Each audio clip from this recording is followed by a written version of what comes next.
Glória a Deus. Ainda de pé, abra sua Bíblia em Romanos capítulo 1. Romanos capítulo 1.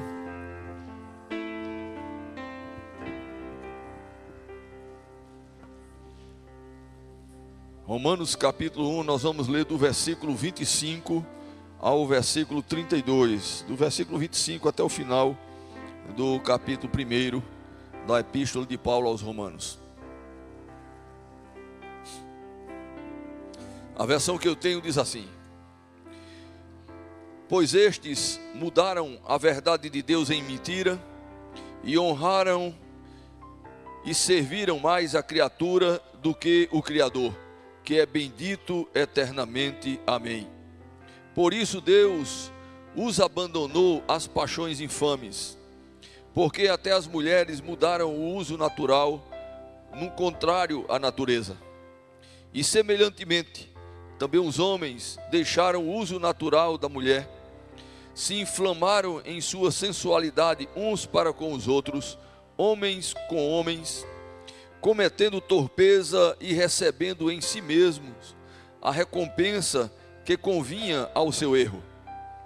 E como eles não se importaram de ter conhecimento de Deus, assim Deus os entregou a um sentimento perverso, para fazerem coisas que não convêm, estando cheios de toda a iniquidade, fornicação, malícia, avareza, maldade, cheios de inveja, homicídio, contenda, engano, malignidade, sendo murmuradores, difamadores, aborrecedores de Deus, injuriadores, soberbos, presunçosos, inventores de males, desobedientes aos pais e às mães, nécios, infiéis nos contratos, sem afeição natural, irreconciliáveis, sem misericórdia, os quais, conhecendo o juízo de Deus, que são dignos de morte os que tais coisas praticam, não somente as fazem, mas também se agradam dos que a fazem. Pai querido, aqui está a sua palavra essa que é norteadora para as nossas vidas, para nós que queremos ter uma eternidade com o Senhor, que queremos agradar o seu nome, e é uma palavra que precisamos da ajuda do seu Espírito para compreendermos da forma correta, e não só compreendermos, mas aceitarmos e nos quebrantarmos diante da revelação da sua palavra, para que a sua obra seja completa na minha vida e na vida de todos aqueles que querem se tornarem participantes do seu reino. Por isso, Pai, eu coloco a minha vida, a vida de cada um que está aqui nessa noite, aqueles que estão através da live agora ou posteriormente, eu coloco diante do Senhor pedindo a intervenção do Senhor, porque todos nós necessitamos da intervenção do seu Espírito para podermos internalizar, compreendendo essas verdades e permitindo que elas mudem a nossa estrutura, o nosso ser, e como diz o mundo, a nossa sorte, que na realidade não é a nossa sorte, mas que mude o nosso caminho para alinharmos com o propósito do Senhor para a nossa vida. Assim eu oro, colocando as nossas vidas diante do Senhor, em nome de Jesus, amém. Você pode sentar e manter a sua Bíblia aberta, por favor.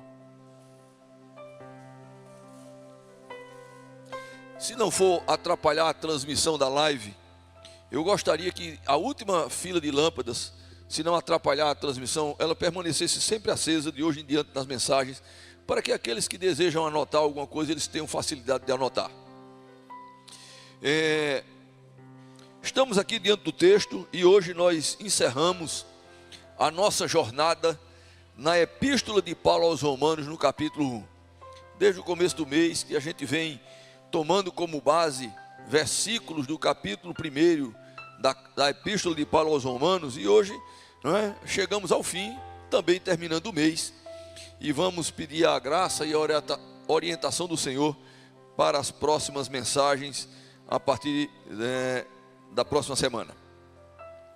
Aqui o apóstolo Paulo escreve à igreja em Roma para exortar aquele povo lá de Roma a depravação humana e a necessidade da justiça de Deus.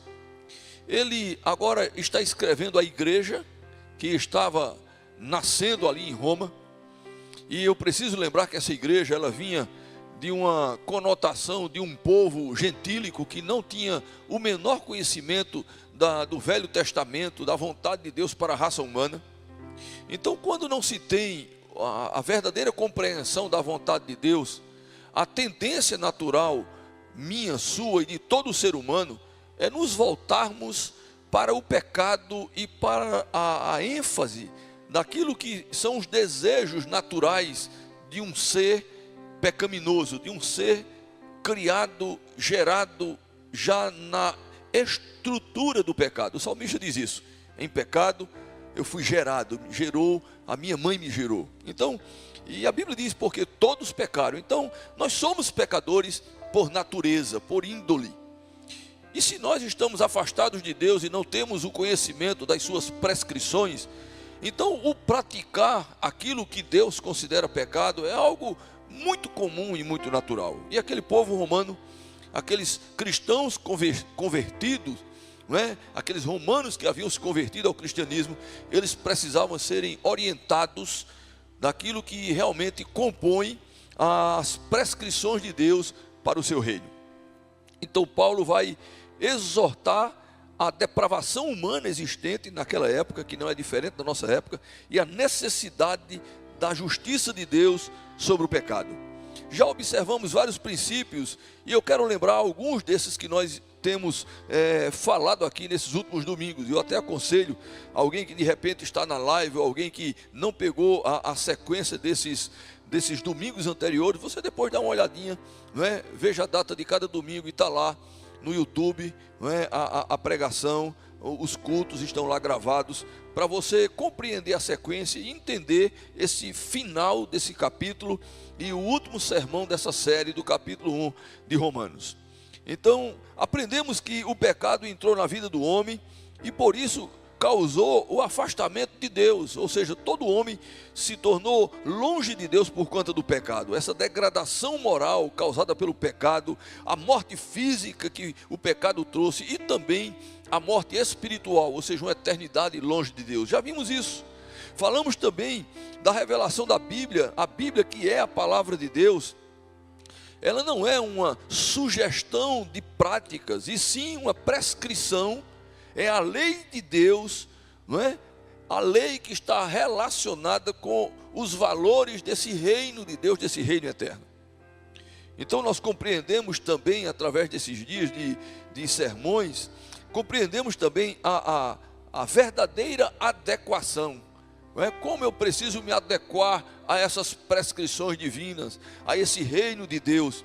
E a verdadeira adequação, ela é a partir da transformação do meu ser, através da obra do Espírito, através da palavra, do novo nascimento. Então eu compreender as verdades de Deus e deixar que Ele me molde, não é? me transforme, e que eu consiga, então, não só compreender, mas me render e viver essas prescrições do reino eterno do nosso Senhor e Salvador Jesus Cristo.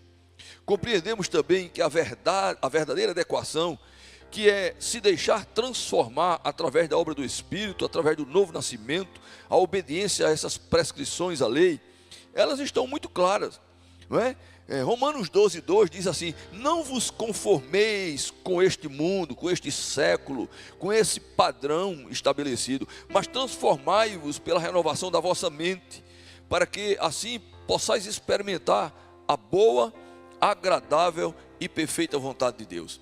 Então, para nós desfrutarmos da boa, agradável e perfeita vontade de Deus, eu preciso permitir que Deus, Ele me transforme, Ele sabe, me faça uma nova criatura e me permita ou me reforme dentro desses parâmetros do seu reino, para que assim, uma vez submetido a isso, eu possa então desfrutar daquilo que é o que todos nós desejamos, que é a boa, agradável e perfeita vontade de Deus.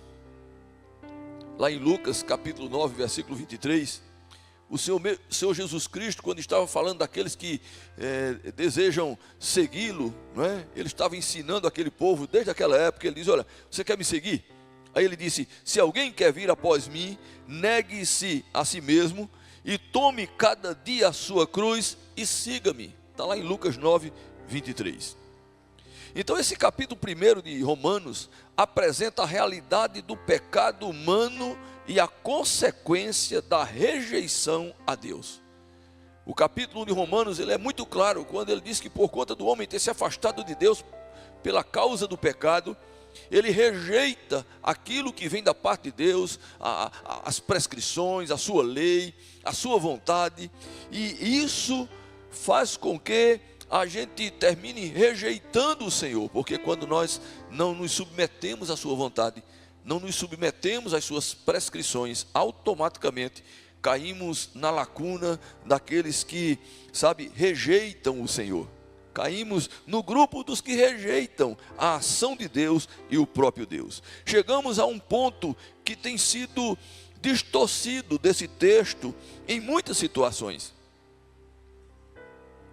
É uma dificuldade de compreender esse texto. Alguns falam de uma forma equivocada e outros escutam, ouvem de uma forma conveniente. E aí distorcem a realidade desse texto do capítulo 1 da Epístola de Paulo aos Romanos.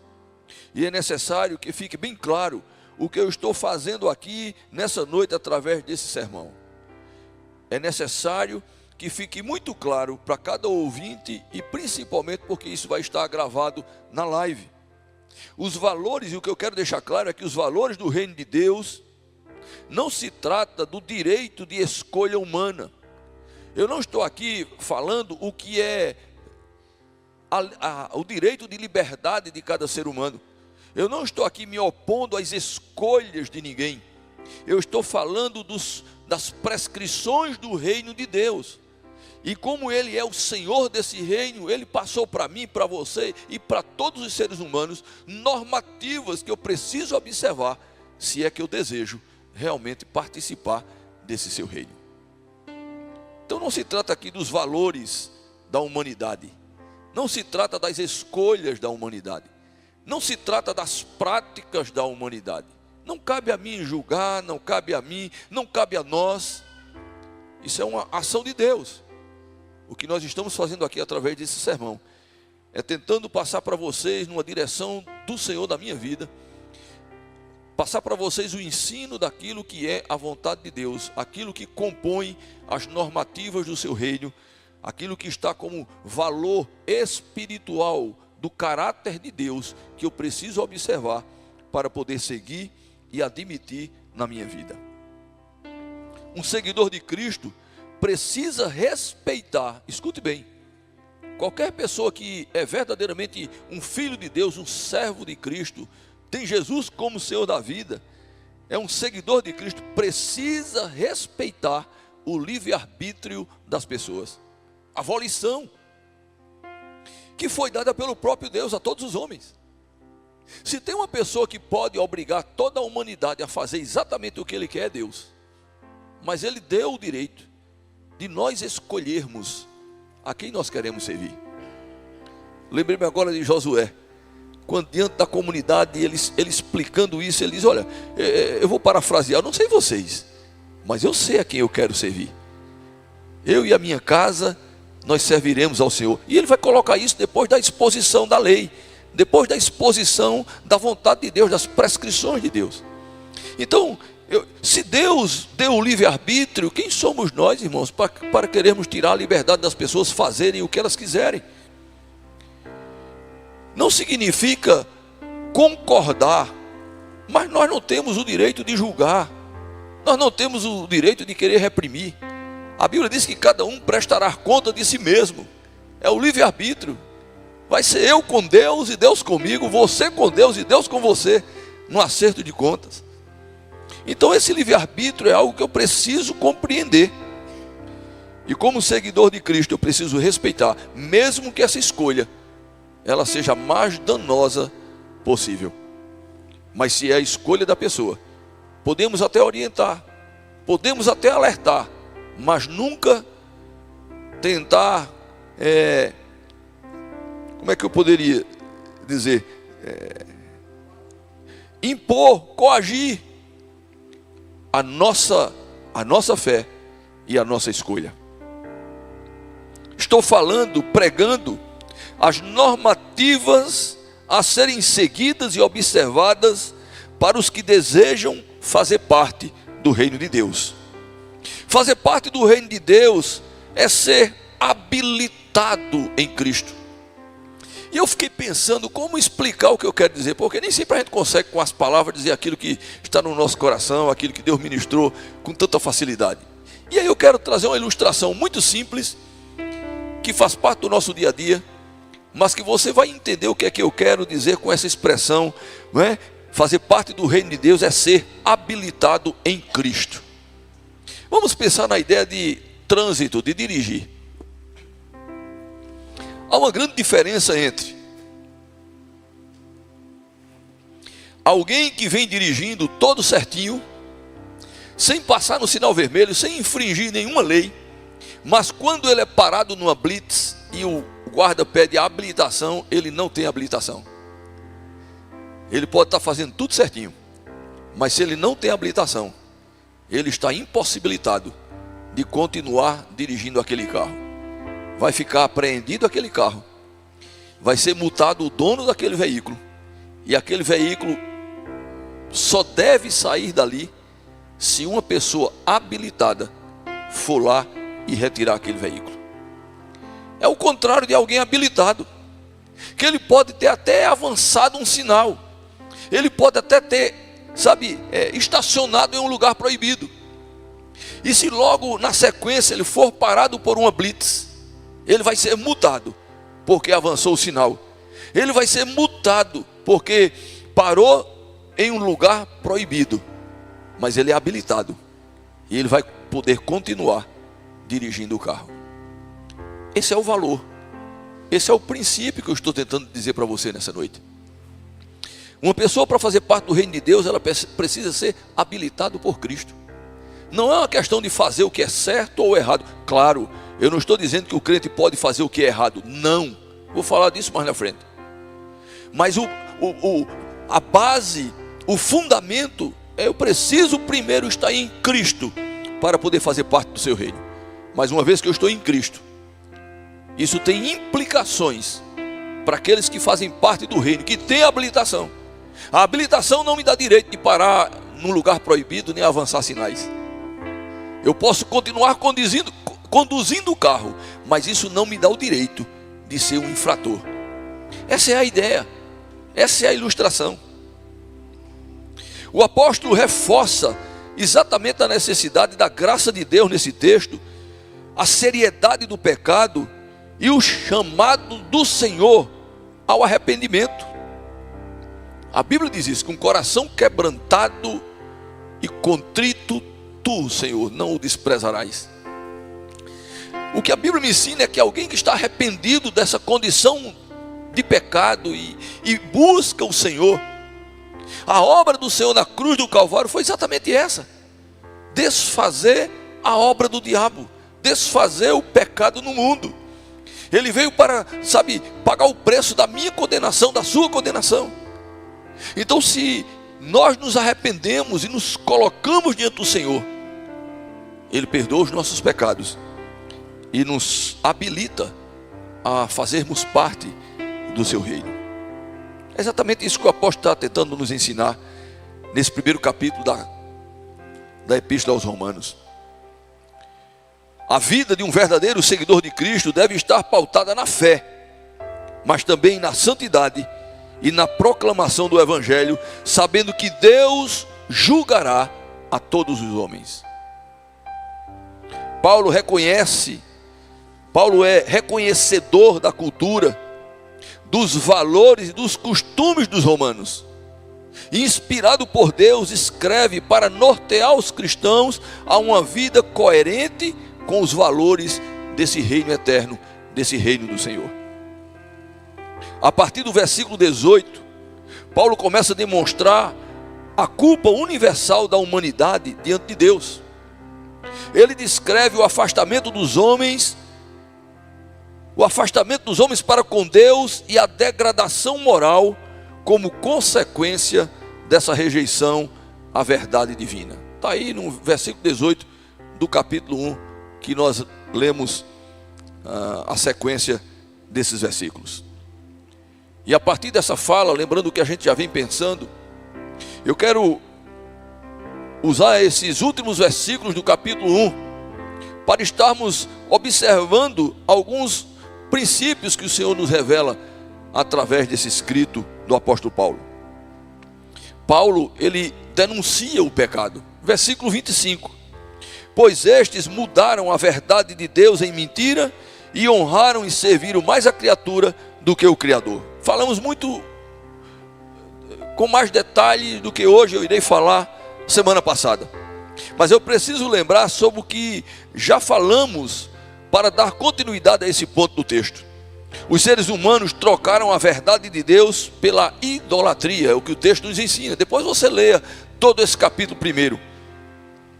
Eles trocaram a verdade de Deus pela idolatria, pela adoração à criação, ao invés da adoração ao Criador. Esse princípio se manifesta num politeísmo, na adoração da natureza, na exaltação do homem acima de Deus. Colocar o homem, irmãos, no mesmo patamar de Deus, ou acima de Deus, isso é idolatria, o que nós pregamos a semana passada, a auto-idolatria. A idolatria não se limita a uma adoração de uma imagem, mas inclui a exaltação do materialismo, a exaltação, a procura, o desejo exacerbado das coisas palpáveis, das coisas finitas, das coisas materiais, das coisas corrompidas. Por isso que o Senhor disse certa vez aos seus discípulos: não junteis para vós tesouros no céu, na terra, onde os ladrões escavam e roubam, e onde a traça e a ferrugem corrói, mas antes ajuntei para vós tesouro no céu, onde os ladrões não escavam e nem roubam, e onde a traça e a ferrugem não corrói. Porque onde estiver o vosso tesouro, aí também está o vosso coração. E o coração do servidor de Cristo, ele é no Senhor, no seu reino, na sua vontade. Então, ele vai nos chamar a essa, né, exatamente a esse ato de observação.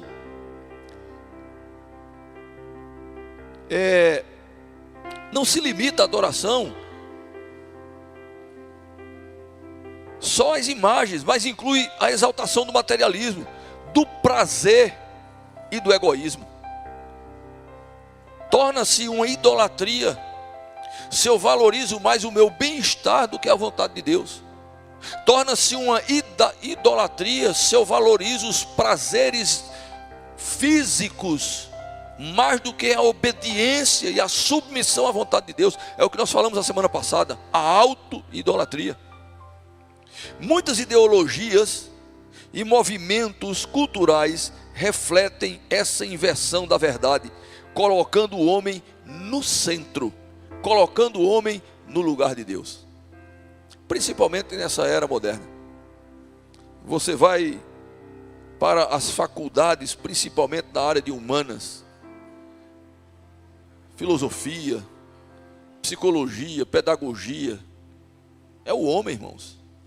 É satisfazer o homem, é o homem botar para fora a sua vontade, é ele viver os seus prazeres, é o homem buscar a cura nele mesmo, na sua cabeça, nas suas ideologias, no seu conhecimento, na sua força, é o homem no centro. O pecado central aqui nesse texto é a rebelião contra Deus, é a inversão da ordem divina. Qual é a ordem divina? Deus acima de tudo, Deus acima de todos. Buscai em primeiro lugar o reino de Deus e a sua justiça. Amar a Deus sobre todas as coisas.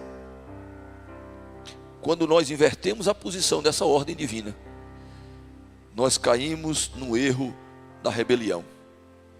É isso que Paulo está ensinando à igreja em Roma, aquela igreja primitiva, a partir do capítulo 1. É bem verdade que esse mês não foi um mês de sermões trazendo uma exegese completa do capítulo 1, não.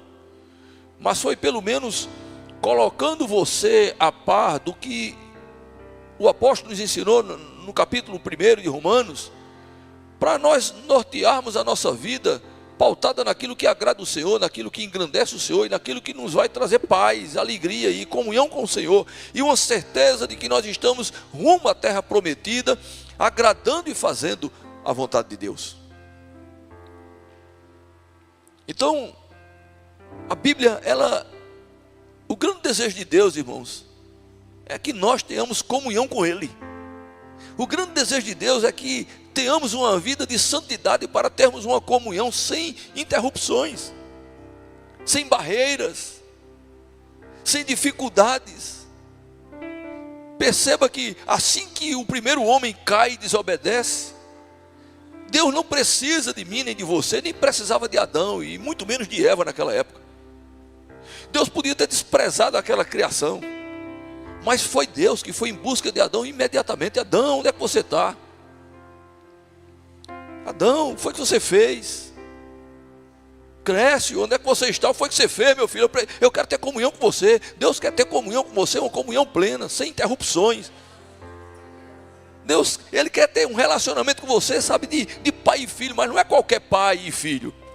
É superior a qualquer, o melhor pai que já existiu na face da terra, que com certeza não sou eu, o pai de Sara Raquel. Mas o melhor pai que já existiu na face da terra, ele é infinitamente inferior. E deixa muito a desejar, quando comparamos com a paternidade divina. E o que Deus está querendo é ser esse pai, na sua excelência, para ter comunhão comigo e com você. Por isso Ele veio nos buscar, por isso Ele enviou o seu Filho, porque não tinha outro que pudesse pagar o preço da nossa redenção. Ele disse: então Jesus, eu preciso que você vá. E Jesus veio para que eu e você tivéssemos vida, e essa vida não é só a ausência da morte, é relacionamento com Deus, é comunhão com o Senhor. E Paulo, compreendedor disso, ou compreendendo isso, ele então vai ensinar aqueles crentes de Roma, que não sabia desse projeto de Deus, porque não conhecia as Escrituras, ou seja, o Velho Testamento. E ele destaca então essa rebelião, a desobediência, como o centro dessa inversão da ordem divina. O apóstolo revela a perversidade humana e a degradação moral. Veja o que diz os versículos do 28 ao 31 no texto que você leu. Vá acompanhando comigo a leitura. E como eles não se importaram de ter conhecimento de Deus, ou seja, não estavam nem aí com o Senhor, não queria saber quem Ele era, não buscaram a Deus, assim Deus os entregou a um sentimento perverso, para fazerem coisas que não convêm. Não quis ter comunhão com Deus, Deus que deu o livre-arbítrio, essa é a ideia, permitiu que eles continuassem nas suas vidas, desorientados. E aí ele continua: estando cheios de iniquidade, fornicação, malícia, avareza, maldade, cheios de inveja, homicídio, contenda, engano, malignidade, sendo murmuradores, difamadores, aborrecedores de Deus, injuriadores, soberbos, presunçosos, inventores de males. Já acha poucos que já tem pessoas que ainda ficam criando malignidade. Inventores de males, desobedientes aos pais e às mães, nécios, infiéis nos contratos. Isso aqui envolve aliança com Deus, coisas que prometemos a Deus, e nos relacionamentos interpessoais, sem afeição natural, irreconciliáveis, sem misericórdia. Percebemos que o Senhor permite a escolha pecaminosa do homem, e quando esse homem escolhe esse caminho pecaminoso, ele é entregue aos seus próprios pecados. Os pecadores são entregues a uma mente reprovada. O pecado não se limita à imoralidade sexual. mas se manifesta em uma série de comportamentos destrutivos. Por exemplo, pecados morais, injustiça, malícia, homicídio, engano, pecados morais. Pecados relacionais, difamação, desobediência aos pais, falta de misericórdia, fofoca, calúnia, difamação. Pecados espirituais, ódio contra Deus, arrogância, idolatria, desobediência, dureza de coração, inflexibilidade à verdade de Deus. São coisas que têm a ver com pecados espirituais e outros que a gente poderia citar nessas três áreas. Isso mostra que a corrupção do homem não se restringe a um aspecto da vida, mas afeta toda a vida, afeta toda a sociedade. O pecado, irmãos, verdadeiramente ele destruiu tudo. Por isso que quando eu estou nas minhas conversas particulares com a minha filha, eu digo: filha, nós não estamos vivendo num mundo que foi idealizado por Deus. Não é um mundo ideal, é o mundo real. E o mundo real tem um pecado que destruiu aquilo que era o ideal. Por isso que você muitas vezes está sonhando com algo, idealizando alguma coisa, mas na hora que você vai executar aquele seu projeto, não sai exatamente como você projetou. Porque uma coisa é o que nós idealizamos e outra coisa é a realidade do que conseguimos ser ou fazer.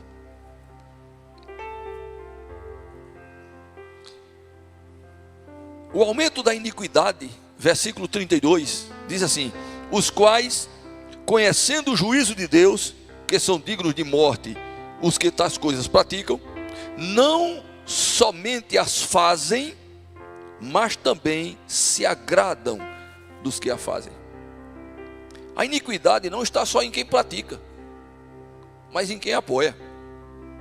É isso que o texto está dizendo. Mas também se agradam dos que a fazem. Irmãos, nós temos que ter cuidado naquilo que nós apoiamos. Não está aqui na mensagem, mas deixa eu abrir um parênteses. Aqui nós estamos numa era moderna. Tenha cuidado em quem você dá um like lá, compactuando com aquela pessoa, com aquele estilo de vida, com aquilo que ele defende, com aquilo que ele professa. Porque se for uma pessoa anti-Deus, você está dizendo: ó, estou contigo. Você está apoiando aquilo que ele está fazendo. Então a gente, como crente, a gente não pode entrar no sistema do mundo, no modismo do mundo, e acharmos que a gente pode fazer tudo que os outros fazem. O apóstolo Paulo também nos ensinou em um outro texto, e ele diz: olha, tem muita coisa que é permitido, tudo é lícito, mas nem tudo convém. O cristão, eu disse hoje pela manhã, a gente não anda entre o certo e o errado. O cristão, o verdadeiro seguidor de Cristo, ele não anda no patamar do que é certo e o errado, porque o certo e o errado é uma obrigação nós fazermos o certo e rejeitarmos o que é errado. Não estamos fazendo nada de extraordinário. O verdadeiro crente, ele anda num patamar acima, na excelência. Se alguém lhe pede para andar uma milha, é obrigação sua andar uma milha, não ande só aquilo que é obrigação, não, faça mais, ande duas. Se alguém lhe pede a capa, não dê só aquilo que é a obrigação sua, não, dê também a túnica. Você é crente, você vive num patamar de excelência. Enquanto nós não compreendermos isso, continuaremos, não eu e você se compreendermos. Deixa eu melhorar a minha frase. Enquanto a igreja de Cristo sobre a terra não compreender isso, os membros dessa igreja universal de Cristo não compreender isso, continuaremos com uma igreja universal, cabisbaixa, dando maus exemplos e em muitas áreas derrotada. Quando a igreja, os membros do corpo universal de Cristo, compreender essas verdades e andar num modo de excelência, a igreja verdadeiramente vai fazer a grande diferença na terra. Mas enquanto a igreja como um todo não faz isso, e cada um prestará conta de si mesmo, cabe a mim fazer a minha parte, cabe você fazer a sua parte. Lembrei-me de uma ilustração que eu vi em uma pregação, e eu acho que eu posso até aplicar nesse momento. Quando alguém conta que estava tendo um grande incêndio numa floresta e todos os animais evadindo daquela floresta para buscar refúgio em outro canto. Aí veio um passarinho no sentido contrário com uma gota de água no bico. E aí um animal grita para o passarinho: o que é que você está fazendo? Aí ele diz: eu vou levar essa água para apagar o fogo. Ele diz: mas não está vendo que você não vai apagar o fogo? Está tomando conta de toda a floresta, você só tem um pingo, uma gota de água no seu bico. Ele disse: é, mas eu estou fazendo a minha parte. Precisamos ser, quem sabe, semelhante a esse passarinho, que a gente não vai com a maioria. A gente faz o nosso papel de um verdadeiro crente, de um verdadeiro cristão. Até porque quando for prestar contas, não vai ser no atacado, vai ser no pessoal. Eu e ele olhando nos meus olhos, ele olhando nos seus olhos. Nada disso é para lhe trazer temor. A intenção desse sermão, o objetivo desse sermão não é trazer temor para a igreja Beth Shalom de Caruaru, para os membros e congregados dessa igreja.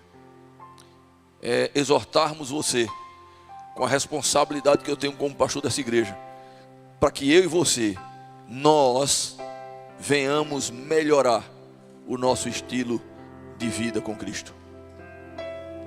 Tem uma expressão muito usada hoje no meio dos jovens, né? Quando alguém diz uma coisa que está mais, ele melhore, né? Então não é eu dizendo para você, é o apóstolo Paulo dizendo para mim e para você: cresce, igreja Beth Shalom, melhore.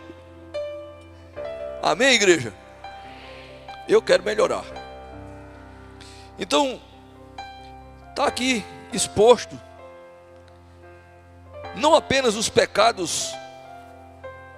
Os pecadores praticam tais coisas, mas também aprovam e incentivam os outros a fazê-lo.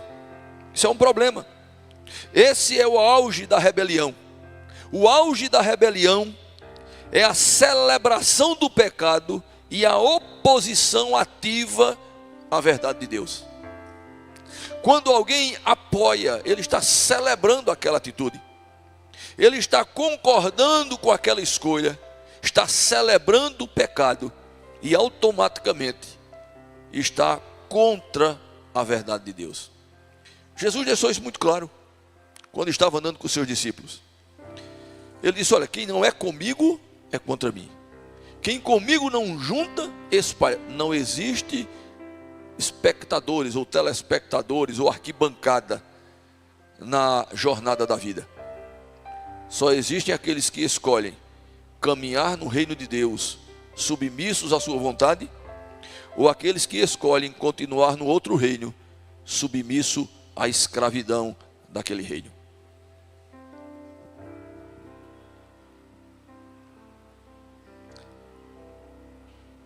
Esse texto ele demonstra a dureza do coração humano na prática da rejeição a Deus e da sua palavra. Esse texto, esse versículo 32, não somente as fazem, mas também se agradam dos que a fazem. Então demonstra a dureza do coração da humanidade.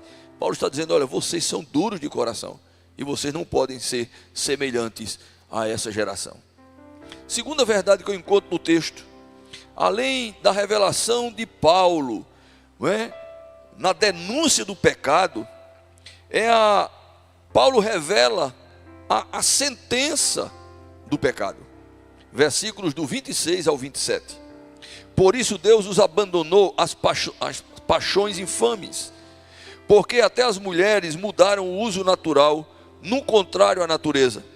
E semelhantemente também os homens, deixando o uso natural da mulher, se inflamaram em sua sensualidade uns para com os outros, homens com homens, cometendo torpeza e recebendo em si mesmo a recompensa que convinha ao seu erro. O que o apóstolo Paulo está dizendo é que, como consequência do afastamento de Deus, ele entregou os homens, os pecadores, às suas próprias paixões. É isso que ele está dizendo. A pessoa não quer nada com Deus, é idólatra de si mesmo, dos seus sentimentos, a sua vontade, os seus prazeres, está acima da vontade de Deus. Então a pessoa resolve atender ao chamado do eu, ao invés do chamado de Cristo, negar-se a si mesmo, tomar a sua cruz e o seguir. Aí é como se, parafraseando, é como se Deus estivesse dizendo: então já que você escolheu isso, então viva as suas paixões, viva os seus desejos. E é isso que nós temos visto no mundo daqueles que não querem ter uma eternidade ao lado de Deus. É bem verdade que alguns desses muitas vezes estão dentro das igrejas, mas eu quero dizer para você que via igreja, e qualquer pessoa que tem como prática de vida um desses pecados que nós estamos narrando nessa noite, eu quero dizer que a igreja Beth Shalom está de portas abertas para que qualquer um desses quiserem vir assistir o culto com a gente, não tem problema. Não é isso que está aqui em jogo. As pessoas muitas vezes me perguntam: pastor, eu posso oferecer a Deus um culto do meu jeito, do jeito que eu gosto, do jeito que me agrada? Não posso? Pode. Eu posso, oferecer a Deus o culto que eu acredito que é da forma que eu acho que está certo. Não posso oferecer a Deus? Pode. A pergunta não é se eu posso oferecer a Deus. Eu sempre digo às pessoas, a pergunta tem que ser a pergunta certa. A pergunta que ele está fazendo, mediante o livre-arbítrio, eu tenho que responder: pode. A pergunta que eu preciso fazer para o Senhor: Senhor, o culto que eu lhe ofereço, a vida de culto que eu lhe ofereço, o Senhor aceita? Aí a resposta é bem diferente. Porque para sermos aceitos por Deus, não conseguiremos sermos aceitos por Deus, se não nos submetermos à sua vontade e às suas prescrições divinas.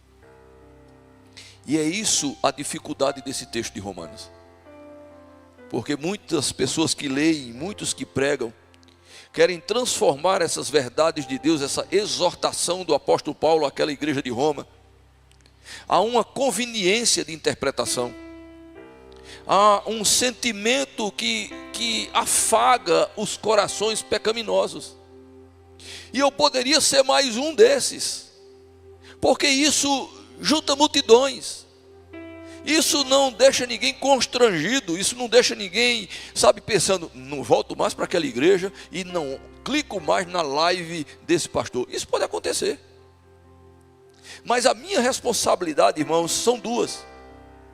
Primeiro, de ensinar aquilo que é a vontade de Deus para a minha vida e para a sua vida e para a vida de todos aqueles que me escutarem falando, me ouvirem falando. E a segunda responsabilidade que eu tenho é que o Senhor me chamou para cuidar das suas ovelhas e amar as suas ovelhas, os seus filhos. E por amar você, eu não posso negligenciar as verdades de Deus, para que tenhamos uma vida segundo a vontade de Deus, para que Ele olhe para mim e para você e veja homens e mulheres segundo o seu coração. Então eu preciso olhar para esse texto de Romanos e compreender exatamente o que ele está dizendo. E ele está dizendo isso. A expressão Deus os abandonou significa que Deus permite que sigam seus próprios caminhos, colhendo os resultados de sua rebelião. O texto é claro em relação a um grupo de pecadores condenáveis. Versículo 29 e 31. Estando cheios de toda iniquidade, fornicação. Fornicação é qualquer tipo de ato sexual que não seja com o seu cônjuge, segundo as Escrituras, nos moldes das Escrituras. É um ato com alguém que vende o seu corpo, ou com a infidelidade. Estando cheio de toda iniquidade, fornicação, malícia. Malícia tem a ver com enganar, fazer o mal, ser enganador. Avareza, maldades, cheios de inveja, homicídios, contenda, engano, malignidade. Malignidade, irmãos, é malícia, é malvadez, sabe? Aquele gingado com muita malícia, sabe? É essa malignidade. Aí ele continua no versículo 30 dizendo: sendo murmuradores, reclama de tudo, insatisfeito com a obra de Deus, insatisfeito onde está, insatisfeito com tudo na vida, com o irmão, com o pastor, com a mãe, com o pai, com a casa, com tudo. Murmuradores, difamadores, fala mal dos outros, sabe, arruma coisa para denigrir a imagem do outro, é impiedoso com os seus comentários. E infelizmente isso tem muito no meio do povo de Deus, não poderia existir. Meu irmão, é o seguinte, é porque eu confio muito em você, eu quero até lhe pedir oração. Tem até a falsa oração, que é para falar mal do outro em tom de como quem está apiedado da fragilidade daquele outro. Eu quero até que você me ajude em oração, porque o irmão fulano é tão mau, o irmão fulano é tão pecador, vamos orar por ele. Não, isso é maledicência, isso é falar mal, isso é murmuração, isso é difamação. Aborrecedores de Deus, pessoas que aborrecem Deus com a desobediência, com a empáfia, com a insubmissão. Injuriadores, soberbos, presunçosos, inventores de males, desobedientes aos pais, e aí vai. E isso não é questão de época, escute bem. Não é uma questão de época, não é uma questão de interpretação, não é uma questão da antiga lei. Porque tem muita gente hoje, muitos pregadores que falam agora o tempo da graça, como se o tempo da graça, Deus agora compactuasse com o pecado. Deus não tem como se aproximar do pecador que não se arrepende, irmãos, porque é uma questão de natureza. Um dos atributos divinos, uma das essências da natureza de Deus é santidade plena. E deixa eu dizer uma coisa para você, eu e você não temos a dimensão do que é a santidade de Deus. Porque por mais que a gente pense em um Deus santo, porque eu e você somos pecadores infinitos, nós não temos a compreensão da totalidade dessa santidade de Deus. Por isso alguns escritores da palavra, por não encontrar um vocábulo que identificasse a grandiosidade da santidade de Deus, eles repetem por 3 vezes. É uma forma da escrita judaica. Quando uma coisa não se encontra a palavra, e ele diz: santo, santo, santo é o Senhor. Nós não temos dimensão dessa santidade.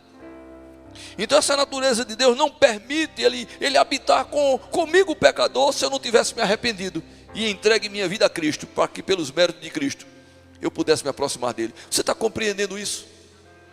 Você e eu só podemos nos aproximar de Deus, você e eu só teremos perdão dos nossos pecados, você e eu só habitaremos no reino eterno de Jesus, se nós aceitarmos Jesus e nos rendermos ao seu senhorio. Não é uma questão de época nem da antiga lei. Sabe o que é que diz Apocalipse 22:15? E já está no tempo da graça, já está falando, depois que acabar tudo, julgamento, novos céus, nova terra. Apocalipse 22:15 diz assim: mas ficarão de fora os cães, os feiticeiros, os fornicadores, os homicidas, os idólatras e qualquer que ama e comete a mentira. Paulo, quando está escrevendo aos Coríntios, na primeira carta de Paulo, primeira epístola de Paulo aos Coríntios, no capítulo 6, versículos 9 e 10, ele também vai dizer alguma coisa. Diz: não sabeis que os injustos não hão de herdar o reino de Deus? Não erreis, nem os fornicadores, nem os idólatras, nem os adúlteros, nem os afeminados, nem os sodomitas, nem os ladrões, nem os avarentos, nem os bêbados, nem os maldizentes, nem os roubadores herdarão o reino de Deus. Sabe, irmãos, eu não posso ler uma palavra dessa e querer transformar em algo conveniente. Eu preciso pedir a ajuda de Deus para não me tornar um adúltero, para não me tornar um maldizente, para não me tornar nenhum desses pecados aqui. Como ser humano, se é que eu posso colocar dessa forma, mas me compreenda. Como ser humano, eu posso escolher ser um malfeitor, um roubador, né? Posso. Como ser humano eu posso ser: irmão, a partir de hoje eu não quero mais ser pastor, estou entregando aqui a igreja agora, alguém tem uma arma aí para me prestar, agora eu vou ser assaltante. Posso, irmãos. Eu peço a ajuda de Deus para não me transformar numa pessoa dessa, porque eu quero participar do reino de Deus, e Ele está dizendo que fora vão ficar todas as pessoas que praticam esse, e tem outras séries de pecados descritos na Bíblia que vai dizer que vai ficar de fora. Mas não se desespere, você que está aí na live me ouvindo, que eu vou mostrar a solução para não ficar de fora desse reino eterno de Jesus Cristo. É uma questão de escolha. Quando Jesus foi crucificado, tinha 2 ladrões, um à sua direita e outro à sua esquerda. Todos 2 começaram zombando de Jesus. Mas num determinado momento eu acho que caiu a ficha. Sabe? Em um daqueles ladrões, eu acho que ele deve ter pensado mais ou menos assim: rapaz, o negócio está preto, eu estou já morrendo. Tem um homem aqui que fez milagre, disse que é o Filho de Deus, mostrou que ele é o Filho de Deus, porque ele tem poder vindo do céu. É famoso, tem os seus discípulos que deram a vida por ele. Estão aí, ó, está até João ali, de lado da mãe dele. E eu aqui dando um vacilo de estar, sabe, zombando dele. Eu que estou morrendo, eu vou pedir a ajuda desse Filho de Deus. Ele olha para Jesus e diz: Senhor, lembra-te de mim quando entrares no teu reino. Jesus não diz: olha, você precisa descer e fazer isso, fazer aquilo, você precisa de tal ritual. Não. Jesus entendeu que aquele homem estava reconhecendo o seu senhorio. Senhor, tu és o Senhor verdadeiramente, tu és aquele que disseste que és, o Cordeiro de Deus que tira o pecado do mundo, tu vieste da parte de Deus, tu és o unigênito do Pai, tu és a promessa, tu és o Senhor. Senhor, lembra-te de mim. Sabe, Jesus, a vida não vai acabar aqui, eu vou morrer nessa cruz, mas tem uma vida depois da morte. E nessa vida depois da morte, o Senhor vai se lembrar daqueles que lhe aceitaram, daqueles que lhe rejeitaram. Lembra-te de mim. E ele conclui: quando entrares no teu reino. Sabe, o Senhor falou de um reino eterno, esse reino é verdadeiro, ele está lá do outro lado, o Senhor é o Senhor. Quando o Senhor estiver entrando nesse reino, lembre-se de mim. Sabe o que é que eu digo de vez em quando para Jesus? Porque eu aprendo as coisas boas também. Eu não só aprendo o que é ruim, não. Eu aprendo o que é bom. Eu aprendi com esse homem. De vez em quando eu digo: Senhor, lembra-te de mim quando eu chegar. Porque ele já está lá no reino. João o viu sentado à direita de Deus, reinando. Não é como um cordeiro que foi imolado lá no trono. Ele já está reinando. Ele já entrou no seu reino eterno. Aí eu digo: Senhor, quando eu chegar lá, lembre-se de mim, Senhor. Lembre-se que eu acreditei no Senhor, na sua palavra, na sua promessa, na sua obra na cruz do Calvário. E a Bíblia diz que aquele que crê no Senhor, ele tem a vida eterna. Não entrará em condenação, mas passou da morte para a vida. E eu creio nisso, bendito seja o nome do Senhor.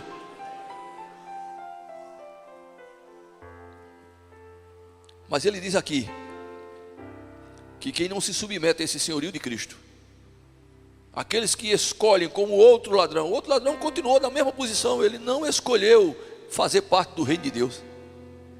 Ele continuou no seu reino, no reino que ele fazia parte. Ele morreu igual que disse: Senhor, lembra-te de mim. E a resposta de Jesus foi o quê?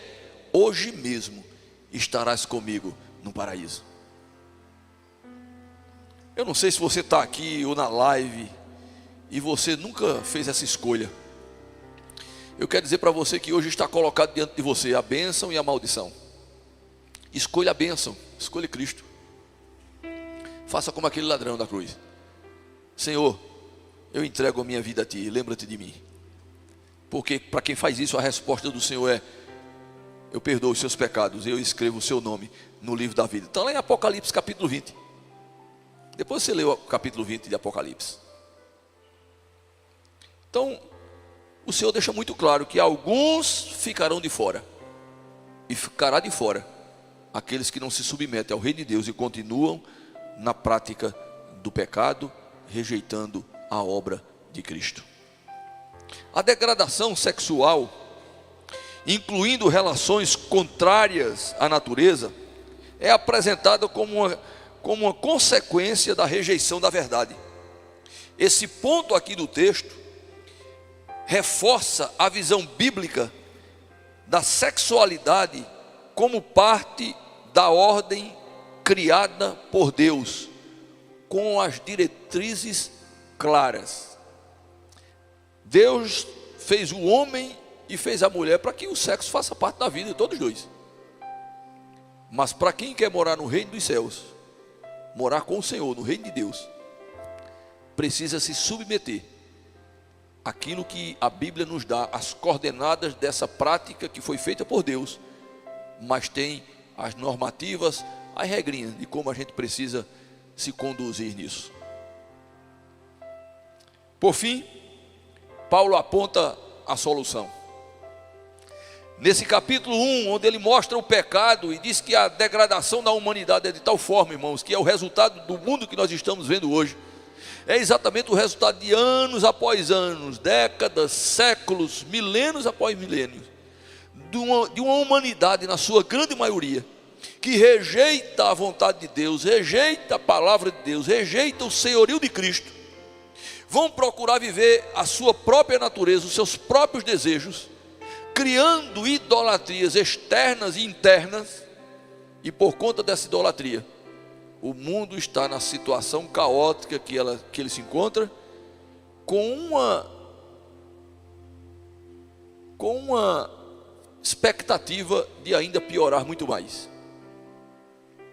Só muda para aqueles que entregam suas vidas a Cristo e permitem que o Senhor mude a nossa estrutura, mude a nossa fé, mude a nossa crença. Paulo aponta a solução. Encontramos aqui a revelação da necessidade de Cristo na vida. Paulo está mostrando, olha, povo de Roma, é assim que vocês vivem, e é assim as prescrições do reino de Deus. Vocês precisam de Cristo. Eu preciso de Cristo. Tem mais alguém aqui que precisa de Cristo? Diga assim, glória a Deus que Ele veio. Porque se Ele não tivesse vindo, irmãos, nós estávamos perdidos. Mas bendito seja o Senhor que veio. E naquela oração lá do Getsemane, irmão, aquela oração para mim, eu não sei se eu posso classificar a oração mais importante de Jesus para mim, mas aquela oração para mim, eu acho que é a mais importante de Jesus a meu favor. Vem a segunda mais importante, mas para mim essa é a mais importante. Senhor, passa de mim este cálice, passa de mim esse momento, essa morte, essa crucificação. Mas tem uma coisa, Senhor, não seja feita a minha vontade e sim a tua. Se ele ali tivesse recusado morrer, eu não tinha perdão. Se ele tivesse recusado morrer, eu não tinha vida. Se ele tivesse recusado pagar o preço da minha redenção, eu jamais seria justificado diante de Deus. Então, para mim, essa é a oração mais importante de Jesus na minha vida. Aí tem uma outra também muito importante. Outras que são muito importantes. Então encontramos aqui a revelação da necessidade de Cristo na vida. O texto destaca a necessidade do Evangelho, pois sem Cristo todos os homens estão perdidos, porque todos pecaram, estão separados de Deus, disse o apóstolo Paulo. A consequência do pecado é individual e também coletiva. O meu pecado é algo que eu tenho que responder diante de Deus. Mas dependendo do tipo de pecado, esse desdobramento ele pode ser coletivo. Às vezes um rei pecava, permitindo a idolatria entrar na nação de Israel, e pagava pelo erro aquele rei, mas também todo o povo de Deus. A única solução para a depravação humana, para o pecado do homem, é a graça de Deus em Cristo Jesus. Por isso a Bíblia diz que não há nenhum outro nome dado entre os homens pelo qual podemos ser salvos. Por isso que o próprio Jesus disse: eu sou o caminho, a verdade e a vida, e ninguém vem ao Pai senão por mim. Então a única solução é a graça de Deus em Cristo Jesus. E aí eu vou encerrar os textos bíblicos com 3 versículos que vai falar dessa graça. Romanos 3, versículos 23 e 24. Porque todos pecaram e destituídos estão da glória de Deus, sendo justificados gratuitamente pela sua graça, pela redenção que há em Cristo Jesus. Só Jesus salva. Efésios 2, 8 e 9 diz assim: porque pela graça sois salvos, por meio da fé. Isto não vem de vós, é dom de Deus, não vem de obras, para que ninguém se glorie. A honra, a glória e o louvor é só dele.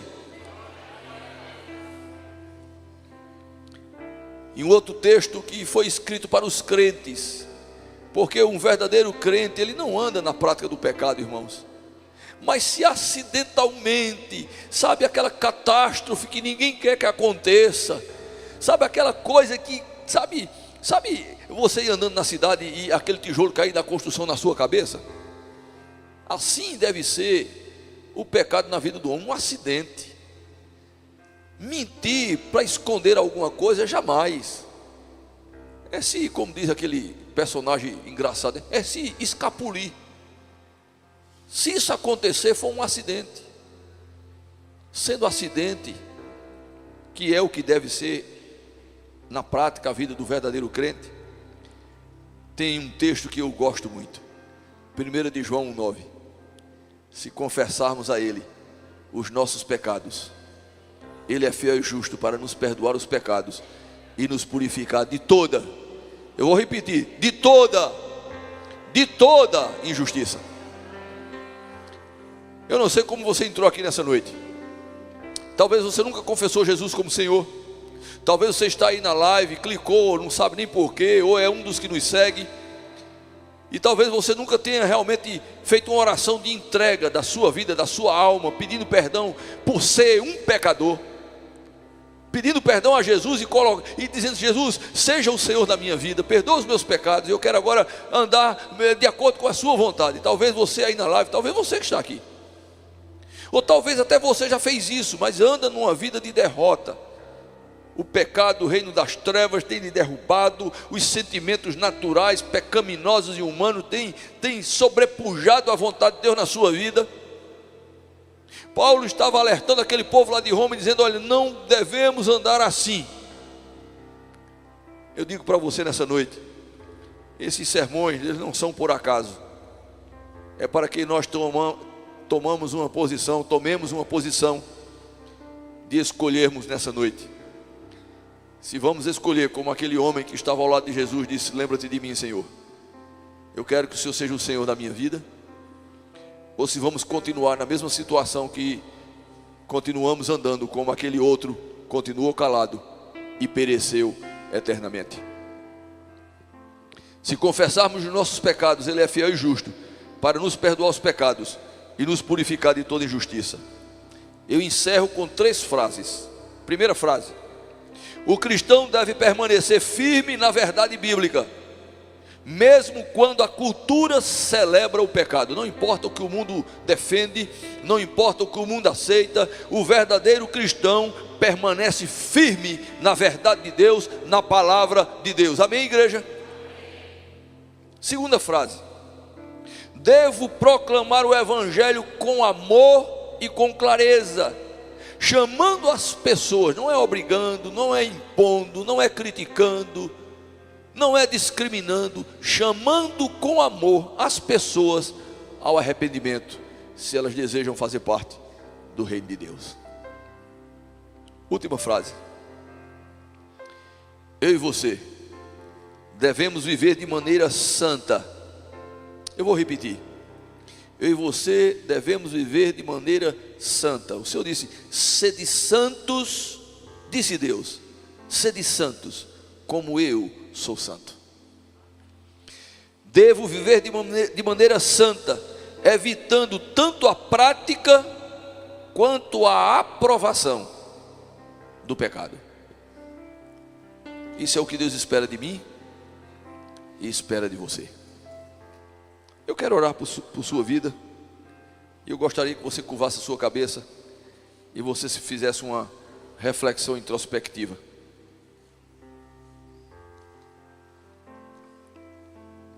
Dá muita vontade, na maioria das vezes no coração do pregador, fazer um apelo, que ele veja as pessoas se levantando, ouvindo à frente.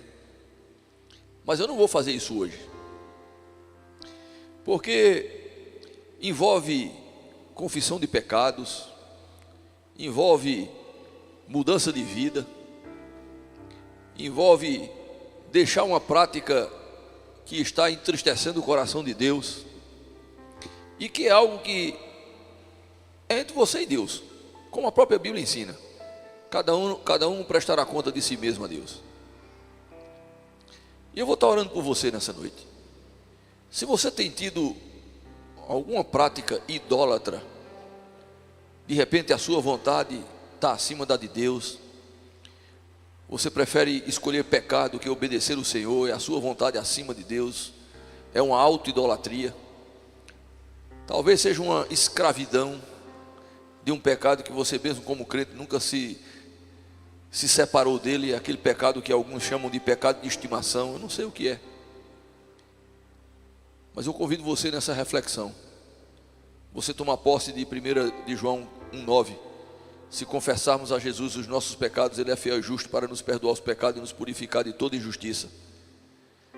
E você nessa hora, você confessa o seu pecado ao Senhor, peça ao Senhor para transformar a sua vida, e renove a sua aliança com Deus, em um compromisso de uma vida de santidade, para que além do nome do Senhor ser glorificado, você venha desfrutar da boa, agradável e perfeita vontade de Deus. O único apelo que eu mudo para uma circunstância de alguém levantar a mão ou ficar de pé, é se é uma questão de reconhecimento de Jesus como Senhor, é uma entrega de vida ao senhorio de Cristo, aceitando Jesus como seu único e suficiente Salvador nessa noite. Porque aí eu vou orar especificamente por isso, porque senão eu vou orar pela questão da entrega, da confissão e dessa aliança renovada na vida daqueles que estão orando assim ao Senhor. Então eu vou fazer só 2 vezes a mesma pergunta. Há alguém aqui nessa noite que está entregando a sua vida a Cristo? Nesse caso, eu preciso que você fique de pé para que eu veja você e ore especificamente por você. Amém. Tem mais alguém? Não quero ninguém olhando nem abrindo os olhos, é uma coisa particular. Tem mais alguém que está entregando a sua vida a Cristo nessa noite? Eu tenho uma segunda pessoa que está entregando a vida a Cristo nessa noite. Se você estiver aí na live, mande um aviso que o pessoal retransmite para mim. Pela última vez, há mais alguém entregando a sua vida a Cristo e reconhecendo Jesus como Senhor da sua vida? Eu peço que todos fiquem de pé agora em nome de Jesus. Eu quero orar pela vida desse meu irmão, e no final do culto ele me procura, e eu quero orar pela vida de cada um que se colocou diante do Senhor nessa noite. Teve alguma posição da live? Ok. Pai querido, obrigado, Senhor, porque a sua palavra é a verdade para a nossa vida, e por mais difícil que seja enfrentar as minhas lutas e sacrificar o meu eu, tomar a minha cruz, lugar de renúncia, de morte, por mais difícil que seja, por mais provável que seja, por mais agradável, por mais desagradável que seja, Senhor, nessa noite eu quero dizer ao Senhor que a única vida que eu quero para mim é fazer a sua vontade e me submeter ao seu senhorio. Talvez eu tenha muitos irmãos aqui orando dessa forma comigo, e eu lhe peço, Senhor, perdoe os nossos pecados, nos purifique das nossas injustiças, e a partir de hoje nos transforme, transforme esse meu irmão, essa minha irmã, em uma verdadeira seguidor do Senhor, aonde o Senhor não é só o nosso Salvador, mas acima de tudo o Senhor torna-se o Senhor da nossa vida, aquele que tem a ordem de comando, tem a prioridade, tem a excelência. E me ajude, Senhor, e ajude os meus irmãos e irmãs a termos uma vida de santidade, uma vida irrepreensível, uma vida de fé, mas também uma vida de submissão e obediência ao Senhor e à sua palavra. Uma vida de fé que produza frutos que glorifiquem o seu nome. Não permita que a nossa fé, a nossa confiança no Senhor, continue uma fé sem obras, uma fé morta. Eu oro pela vida desse meu irmão que se colocou de pé, dizendo: Jesus, eu estou entregando minha vida ao Senhor como Senhor da minha vida. Que o Senhor, que é o Cordeiro de Deus que tira o pecado do mundo, esse pecado que condena, que é o pecado da rejeição, nessa hora o Senhor possa justificar o teu filho diante de Deus Pai. Que o Senhor perdoe os seus pecados, quebre toda e qualquer aliança, pacto com o reino das trevas, Dê a ele a oportunidade de uma nova vida no Senhor, aonde as coisas velhas ficam para trás e a partir de hoje tudo começa com novidade de vida. Que o Senhor apague, arranque, tire os seus pecados e escreva o seu nome no livro da vida. Que o Senhor o torne a habitação do seu Espírito e que o Senhor encha ele da sua presença, da alegria da salvação, e que ele cresça na graça, no conhecimento e na vida prática com o Senhor. Abençoe aqueles que estão na live, Senhor, que também estão se colocando diante do seu altar. Que a bênção do Senhor, que enriquece, com ela o Senhor não acrescenta dores nem tristeza, possa não só invadir a nossa alma, mas transformar a nossa vida em homens e mulheres segundo o seu coração. Pois é assim que eu oro por mim, que estou me colocando diante do seu altar, e eu oro por cada um que também está se colocando diante do altar da sua maravilhosa graça, do altar de Cristo Jesus, o nosso Senhor. Assim eu oro, Senhor, em nome de Jesus, amém. A igreja acredita em tudo isso? Confia na obra do Senhor na sua vida? Glória a Deus por isso. Pode sentar só um pouco.